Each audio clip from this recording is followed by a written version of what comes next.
What's going on, guys? MikeMike here from Project Rise. I'm super excited because today we're doing the beginner calisthenic workout, one of our very first ones. So what does that mean? We're using the 5 basic elements of calisthenics to create a workout today. But I see a lot of videos out there where it's like, here's the 5 basic movements, go to the gym. The problem with that is that it's going to be really hard to build results with that, right? We got to consider factors such as mobility, flexibility, if you have any limitations, if you need any modifications in your workout. So today I want you guys to get inside my mind a little bit just to see how I think about creating workouts for myself and for clients, and hopefully it's going to open your mind up to how to actually create your own type of workout. Not just, hey, go do these 5 moves and you're going to be able to planche push-up one day, soon. Nothing like that. It's going to be a little bit more in-depth, so I'm excited to share it with you guys. Let's get going.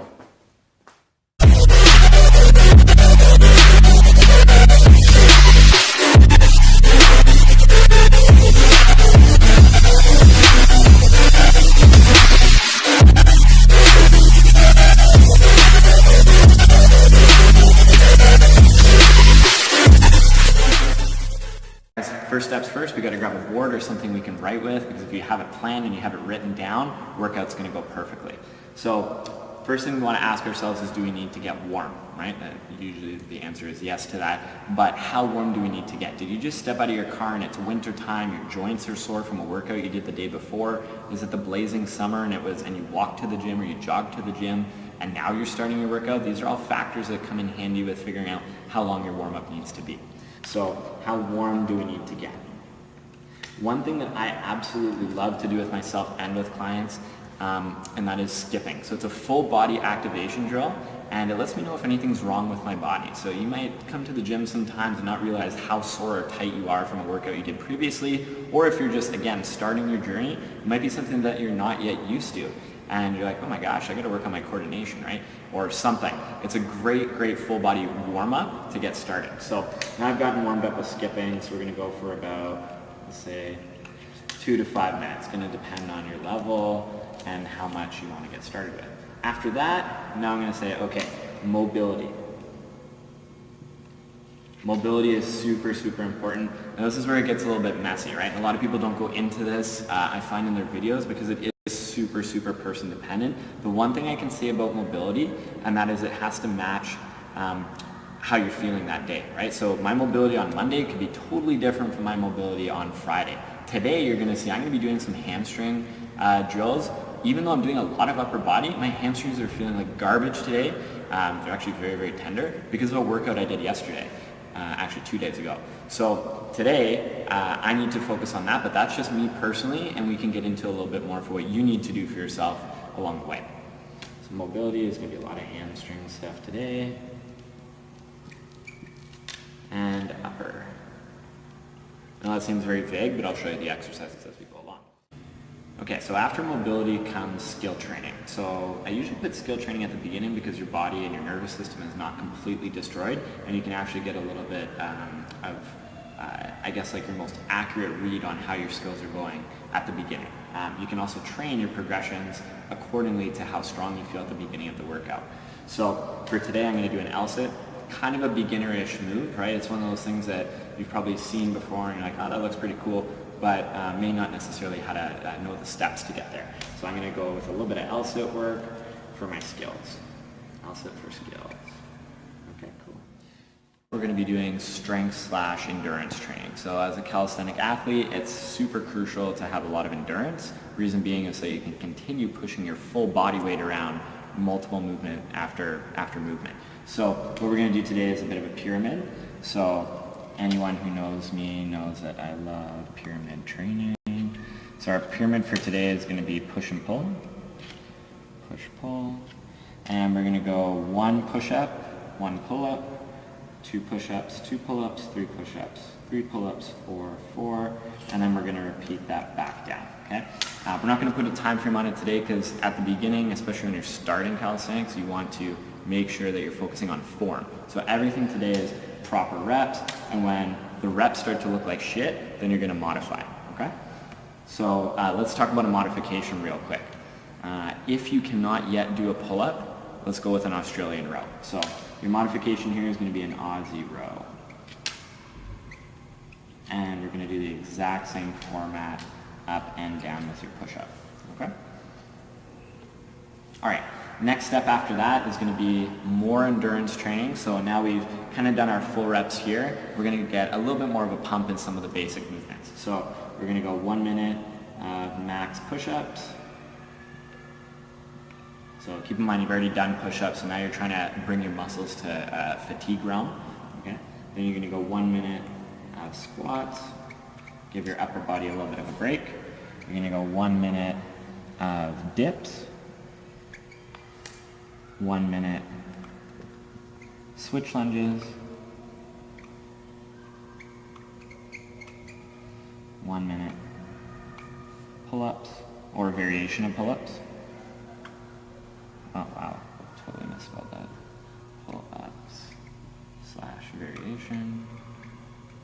And then the last drill we're going to do is 1 minute of plank. Okay, so this is going to depend on how you feel, right? So that's 6 minutes right there. We can do this a couple of times. We can do this for sets, right? So we could say, let's go for times 2 sets here. Again, this is a skeleton and you can play around with these numbers based on your level. So that's that. Now for the finale, okay, we're going to do a core sequence. I'm going to keep that a surprise. You're going to keep watching the video to find out what that is. And then after that, we're going to finish off with a little stretch. All right, so let's go over what we have so far here on the board. Okay, so you have warm up, ask yourself that question. Then we have skipping for 2 to 5 minutes, right? That's going to, again, depend on how warm you need to get based on that first question. Mobility, for me, it's going to be a little bit of hamstrings today, a lot of upper, because this is a very upper body focused circuit today. Then right after that, I'm going to go into L-sit. That's going to be my skill for today. For time, sorry, I forgot to put a time on here for you guys. I'm going to put 5 to 10 minutes. This is going to depend on how your nervous system reacts, right? So let's say you're 2 minutes into it and you're like, oh my gosh, this is really hard today, I'm super sore. Cut that time frame down, right? You don't need to go for a full 10 minutes, go for 5. And then do that a couple of days from now when you're a little bit more healed. After that, we get into our strength and endurance. So we have our pyramid. After that, a little bit of a circuit, just 2 sets of it for today we're going to go with. Finale is core, and then a stretch at the end. Let's get it. First up, we have skipping. Again, this is full body activation, and I absolutely love doing this before every single one of my workouts. It's mostly to see how I feel. You could argue, hey, you know what, let's do mobility beforehand, and there wouldn't be anything wrong with that. But the reason why I love skipping, even in this video here, you can see my hamstrings are a little bit sore, so I'm having a little bit of difficulty getting my high knees up and stuff. So now I know what I need to personally focus on for my mobility.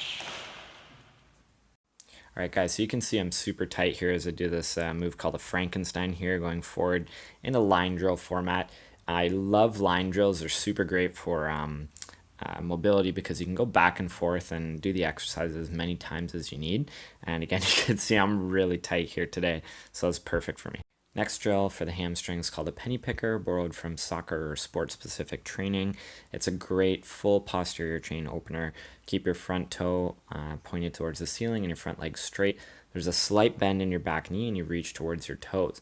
All of us are usually super tight from either sitting or standing all day, so this is very beneficial to add in your warm-up. All right, now into our full body mobility sequence here, starting with some arm circles back and forth. And you can spend a lot more time on these drills here, guys. I'm just going through it pretty quickly to show you them one at a time. But as your body needs it, you might need a little bit more time on each one here.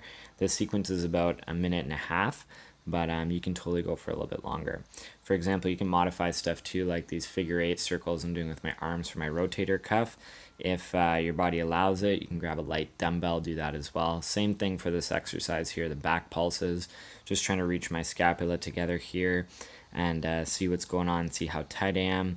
Then I'm changing my grip down. Slight changes, especially in mobility, make a huge, huge difference.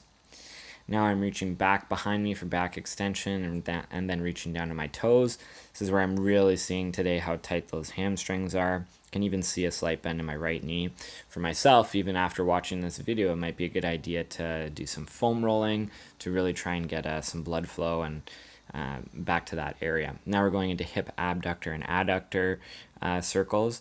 So you try and keep your torso as forward facing as possible for this one, just to see that full range of motion. And now side to side lunges. For me, I usually feel this in my groin area, into the hip flexors. Depending where you're tight, you might feel it a little bit of hamstring, maybe even the back of the knee.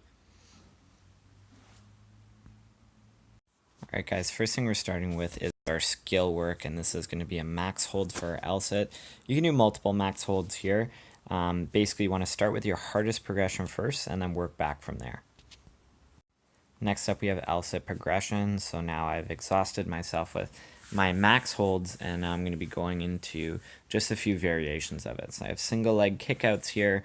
Most important part is to bring your knees as high as you can on your chest, just so, especially when you're first starting, you can get that nice parallel angle for your legs. And right after that, I'm going to be going into pulses right here. So sticking my legs out, bringing them back in, and that's my final progression. All right, ladies and gentlemen, now we get into the meat of our workout here. So this is going to be a pyramid style today. So we're going to be going with 1 pull-up, 1 push-up, 2 pull-ups, 2 push-ups, all the way up to 4 going up, and then we repeat the top number and then come back down. There's a lot of benefit to training like this. The main thing is trackability, in my opinion. So basically, let's say you start this journey and you're going and you're doing your pull-ups, and you get nice clean pull-ups, 1, 1, 2, 2, 3, 3, and then when you get to 4, 4, you're starting to struggle a little bit. And you find that, I can't get my chest to that bar anymore, or it's a little bit hard for me to get my chin over, or I'm just not pulling the right way anymore and I can feel it in my back. These are all things to be writing down. If you're writing down or taking video of what you're doing when you're first starting to work out, the journey that you're on is going to be 1,000% easier. It's also going to allow you to look back and see your progress, right? So a lot of times people get hung up on transformation photos or what they see on the scale, and those things will come in time. And for those, a lot of it is literally just adjusting a little bit of nutritional stuff, or maybe the intensity of your workout. But what's really, really cool to track with this type of workout is progress and how easy it is for you to do. So let's say you started doing a pyramid 1 to 2 times a week, and then you bumped it up to 3 times a week. You should be noticing in your notes or in your videos that everything is getting a lot easier for you. So again, one of my favorite methods of training, I make myself and pretty much everyone I train with do it, and it's super, super beneficial for your journey, and I highly recommend it. So let's talk about A, modifications, and B, trackability. So for your modifications, here's one variation, or 2 variations you could do rather. You're going to be doing a negative into an elevated push-up. So that's one way that you could continue doing your pyramid. Let's say you can't do full pull-ups yet, or you just get tired of doing full pull-ups. Your body can't handle it anymore. You could still continue on with using this. Now, leading back into trackability that we just talked about, if week 1, you're doing, let's say, 1, 1, 2, 2, 3, 3, 4, 4 with negatives, and then you're doing 4, 4, 3, 3, 2, 2, 1, 1 with Australian rows. But then week 3 and week 4, you're doing this style of training, you notice, hey, you know what? I'm actually able to do a full pull-up now, or I can do negatives the entire way. That's progress, and that's what this is all about. The little tiny steps that are going to get you there.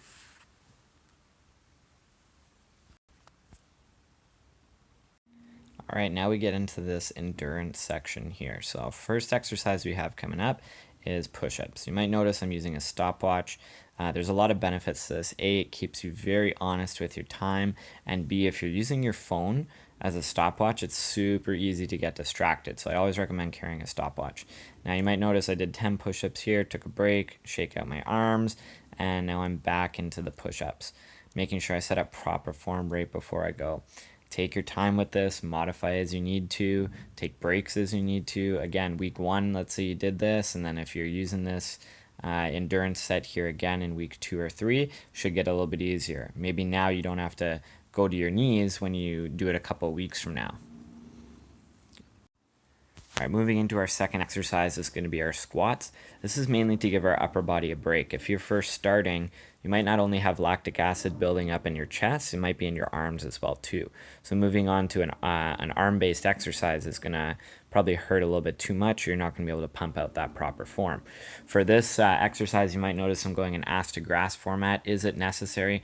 Not 100%, but it's something I'm working on, so that's the format I'm using, and we can totally cover that in other videos. Main thing you want to do is keep your eye on that timer and put in that work. Next step, we have our dips, so back to chest and tricep land here. And for the dips here, you want to go down to about 90 degrees and back up. And the main thing you want to do is control any type of swing that's happening. So you'll see in a second here, I actually give myself a little bit of a break to kind of just recalibrate that swing and get control of my core again.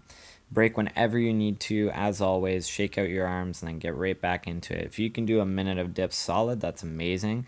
Keep up the great work. Next up, we have our unilateral training or single side training. It's important to do this for the entire body. So working on single side lat strength, pec strength, arm strength, but I find it really important to do for legs, mostly because we use our legs in our day-to-day life a lot, just walking from point A to point B, and we tend to focus a lot more on one side. It could be the way we stand, the way we move, and you want to not only identify it, but start to work towards fixing it, and stepping lunges or switch lunges are great. Next, we have our pull-ups for a minute, and I showed you guys some modifications before, the negatives and also the Australian rows. You're more than welcome to do those here as well too if you can't yet do a pull-up, or if your back is KO'd from the pull-up sets before. Our final movement for our endurance sequence is our plank. And although there's a lot of complexities to this seemingly simple move, for the most part you want to try and stay straight and really push your shoulder blades to the ceiling, so you don't want to have a gap in your scapula at the back. This is a great one. Last but not least, we have our mystery core circuit. If you haven't guessed it already, it's going to be a pyramid style. So from here, we're doing 2 strict bar knee raises and then immediately dropping down into 2 V-sits on the mat. I recommend trying to go up to about 8 and then repeating 8 back down. So adding 2 every time to every exercise, and on the way down, minusing 2. This is just to pattern the pyramid style of training, but also to show you can use multiple exercises in this method.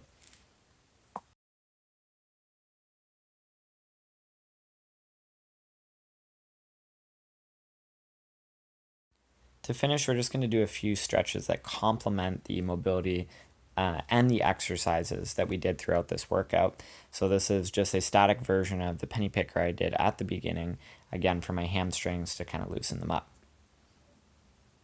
Final movement of the day is going to be a lat stretch. So this is just grabbing onto a fixed point and getting into that area we used for pulling today. And again, these stretches complement everything we did throughout the workout. And I highly recommend stretching even more than this. These are just 2 basic ones you can do.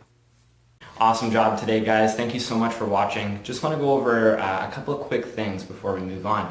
So today was a skeleton. So what that means is it's one blueprint, a beginner blueprint of many that exist, right? So there's videos out there, 5 movements for getting a pull-up, 5 movements for getting abs. Those are phenomenal. They're great resources. I hope that today's video kind of illuminated and opened your mind to the fact that there's a lot of different possibilities, right? There's a lot of things you got to take into consideration when planning your own workouts. So it's not as simple as just picking 3 exercises. I know I did last week a video, 3 push-ups that will change your life. That's not a workout in itself. Those are just things, if you already work out, to enhance your workout. So thinking along the lines of what we did today, sitting down, mapping it out, what do I need to do from the beginning to the very end, that's what's going to get you results, right? So keep the things in mind that you learned today, take them with you, grab other resources, triangulate your information, and I hope this helped you on your journey. So a couple of things to look forward to in the future videos. We have how to stop swinging coming up, and that could be from a massive swing all the way to, like, let's say you're stepping off of the bar and starting a negative, and you have that pesky little swing happening in your hips. I'm going to show you guys how to stop that, or a couple of techniques for that. And then the video after that, I'm going to keep a surprise and let you guys know next week. All right, remember, the beautiful thing about learning is that no one can take it away from you. Let's go.